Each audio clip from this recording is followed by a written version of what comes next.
So yeah, what's going on, trainers? KuroBlitz here, and welcome back to another video on my channel.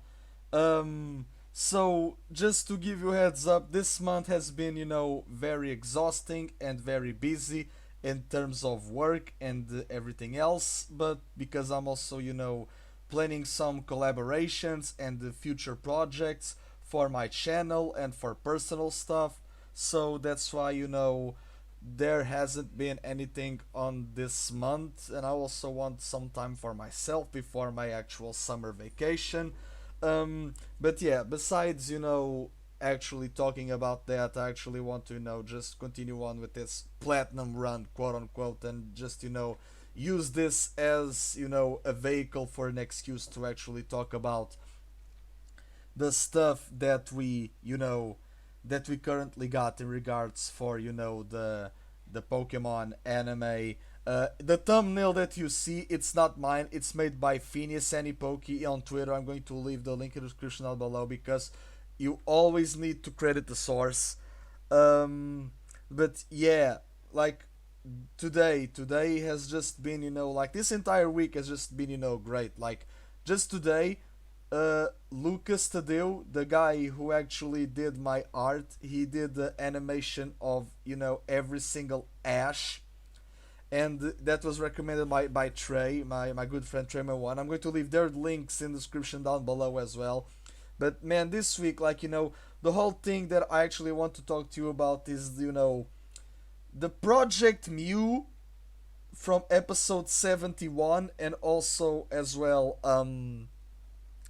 the future of Pokemon Journeys. So I think that I'm going to discuss this first. So in regards to the Project Mew stuff, I actually enjoyed the episode. I personally rank it a 9 out of 10. Yes, there were things that it didn't felt right, like Mount Coronet, like there were no Swinubs, no Snovers. The world of Pokemon didn't feel like a world of Pokemon. It was very weird. People are saying that, oh, Pikachu was losing to a Regice. No, Pikachu just knocked back. He didn't faint. Like, Thunderbolt with Ice Beam was on par and the explosion knocked Pikachu. Like, yeah, the battle didn't make sense. Yeah, but it didn't diminish Pikachu in the slightest. The battle feels out of place when you consider that it was just, Go helping Alola Ninetales to go from Sinnoh to Alola because hunters crash landed and Coronet, Lanakila, and etc. And yeah, and we get to see Gary again. And because of the color scheme, I'm just going to say that Tsurugi, Go, and Asahi are going to get Moltres, Zapdos, and Articuno, the Galarian variants. So yeah, there is that possibility. There's a lot of theories going around. Um, and well, Heat 3 happened, and Nintendo showed a lot of stuff, nothing Pokemon related. There are rumors that there might be, a direct in the horizon. I honestly don't know. I honestly don't care as well because Pokemon needs, to have some mystery behind it. Like, don't show everything, and that's going to be a topic for later on. But I actually want to discuss Project Mew. I actually enjoyed the episode. Well, it was self-contained, yeah. And the thing with Regice, it's a great reference to Platinum's iceberg ruins. So maybe, and we saw the Iron Chamber in Iron Island. That's where Team Galactic were. There was no Registeel, so maybe we can see the Regirock ruins in the battle zone of Northern Sinnoh. Maybe Ash and Go can meet Cyrus's grandfather. Only time will tell, but they have to focus on Sinnoh as well because of the remakes. But then again, they don't focus on Galar as much because the game's already sold enough and they have, Masters and the Twilight Wings and everything else to promote Galar. So Galar and the Sword and Shield characters, they don't have an actual narrative need to be in Journeys. The formula changed, and of course, that the people who complain about the whole thing, Pikachu, Regice, it was the people who actually saw that battle 15 years ago. But that's a fallacy because people only focus on the end of the battle. That's Pikachu one hit KOing Regice after rest with a Volt Tackle. But HP, it's not battle fatigue in the anime, people. You need to consider that. Besides the fact that, the target audience is always 10 years old, people weren't even conceived, born, that they weren't there in that beginning, right? So, yeah. Um, but yeah, I actually enjoyed the episode. I like, the idea that you have to do a qualification mission to actually be in the trial mission. So this was basically an admission entrance exam for Go. It was his trial zero. And then, there's Gary with, the rivalry. But some people like that Gary's Go's rival, some don't. It's understandable because in some capacity Go is getting Ash's sloppy seconds. But it's not, see who's the best, but yes, who always goes um, to the finish line first. So I actually like that. Um, and we got to see how Project Mew works. So they have two chasers and they need three more. And whoever they are going to meet and whoever gets, more Mew tokens by the end of, you know, when when that season ends, that's who is going to be. Maybe we have Go, we have Gary. The third one, it could be Alan, it could be Bianca, it could be Tokyo, it could be Bede, even because Bede is an expert in psychic types and then becomes fair because of Opal. Maybe Macrocosmos not being here, Bede would have to be reworked around his character. Who knows? Again, only time will tell. And the thing with Regice, they were just there to show how powerful Tsurugi is with Urshifu, because Ash having Melmetal and Go having Suicune, they paved the way for people to now have legendaries and not being hated like, Tobias or that random trainer with the E-Tran was back in the day. Um, but yeah, all that aside, it's not that different from the fact that Rinto, when Rinto showed up, Gallade was there to put Farfetch in check, and B defeated Ash on the first try because that's what the narrative was meant to do, to show how strong she was. Of course, that because of that, Ash couldn't use Dragonite or Gengar. If he did, he could actually defeat her. If he actually used his old Pokemon, basically the World Coronation series being a second Battle Frontier, there would be no challenge. Everything would be too easy. And now with Project Mew actually giving focus on Go more, actually using stuff from Pokemon Go, well, Hodaka, it's kind of like, Fuji and Willow mixed together. Um, I like that he has a Mime Junior, so maybe we can see, a Galarian Mr. Mime or even a Mr. Rhyme in the future. I do like that. But yeah, and now we know that there will only be 1 week with dry season in Table Mountain.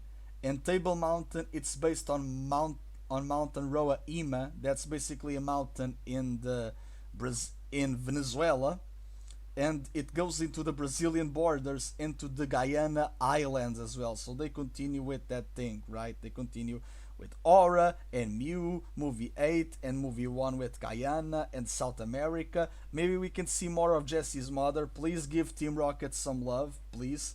But yeah, I'm actually hyped. And with this, missions of Project Mew and getting to know all Pokemon, it will base out the matches for the Hyper Class, and we do know who, at least the silhouettes of the people that Ash is going to, battle. So we have a sense of direction here at least. The new director is actually doing wonders, spacing out the story for having both of them stuff to do. Even the new eye catch and stuff, they are the two protagonists. Sadly, Koharu, Chloe, she's not in the eye catch. It's a shame, but she's appearing with more and more relevance. For example, she's like her episode cameo average is 40%. 40% is less than half. I do know that, but you need to consider this from the positive standpoint. For every 2 episodes that we get, for every 5 episodes that we get, Koharu gets two. So she gets to be in two. So yeah, and I think that I want to talk about that as well. For example, episode 71, it was Project Mew. So yeah, I actually do enjoy the thing with the tokens and whatnot. So yeah. Um, in regards to episode 72 that we are going to have, this week, this Friday, it's going to be the everyone gets separated in Relic Passage. Yes, it's not the Clay, they are in Drift Veil, and Clang, it's going to have their anime debut. Um, which they didn't in Best Wishes. It was just Clink and Clink Clang. Clang was in movie Victini, but it's not in the actual anime. But whatever. But they are in Relic Passage. They are in Relic Passage because in the trailer we do see Go and Pikachu battling a Seismitoad in the Castelia sewers. That's where the Relic Passage leads. And we have the infamous Untitled episode 73, which can be several stuff. It can be a raid against Volcarona with the help of Team Rocket. Sorry, I heard the noise. What the hell? Okay, neighbors, whatever. Sorry for this. Episode 73 again. We can get another visit to Alola. We might get a new opening, and the character returning from the new opening is actually in episode 73. It can be Leon versus Cynthia, which it kinda needs to happen. But yeah, we are going to know episode 73, We are going to know what it's going to happen this Friday because of the preview. And then episode 74, we are going to see an Ace Q and the Falinks, and well, they are in Sakuragi Park, so it's in Kanto, but maybe episode 73 it's in Galar, and then they go from Galar to Kanto and Ice Q and Falinks follow them. I don't know, it seems interesting. And there's the rumored episodes, this is still to be confirmed, for the rest of the month of July, and it's a two-parter of one episode being about Darkrai and the other being Cresselia. Maybe, Project Mew, they collected the Moltres feathers, so they can collect the Lunar Wing from Cresselia, right? So we are going to see the Lunar duo in action. This might be, DP 104, but improved because it's double of the length. I don't know if we are going to see Tobias or not because you guys know Darkrai, right? But yeah, there is a lot of possibilities here, honestly, and I do enjoy, the mystery. And we got the new ED, and people like it. Some people like it, some people don't. I actually enjoy it, and people need to understand that you don't like it because it's a kids' music. I mean, Pokemon is a kids' show. At least this one, it's educational, and they have this little reference of Ash's Boldor because the episode afterwards is going to be Drift Veil, so that's why they use Ash's Boldor in footage and not Ghost Boldor. Anyways, so yeah, and now the creator and the directors of not the director because director is Junuada, but the people from the actual staff. Let me see if I actually get the name here, but yeah, they are saying that they are trying their best. They are basically reconfirming something that we knew already from time immemorial. But let me see the name. I'm so sorry. Tomiyasu. Yeah, they basically reconfirmed that they actually want to try to bring in any way, shape, or form everyone back for journeys, from characters to Pokemon. So yeah, guys, the sky's the limit. This show is going to last maybe even more than 4 years. maybe this show, because it's not just linked to Galar, they can go 4 years of Gen 8, 4 years of Gen 9, and it's a 8 year show for, the entire lifespan of the Nintendo Switch or something. Maybe this show, Journeys, can surpass the original series. Uh, we don't know. But yeah, there are, there are a lot of stuff that they can actually do. And honestly, I do enjoy the mystery.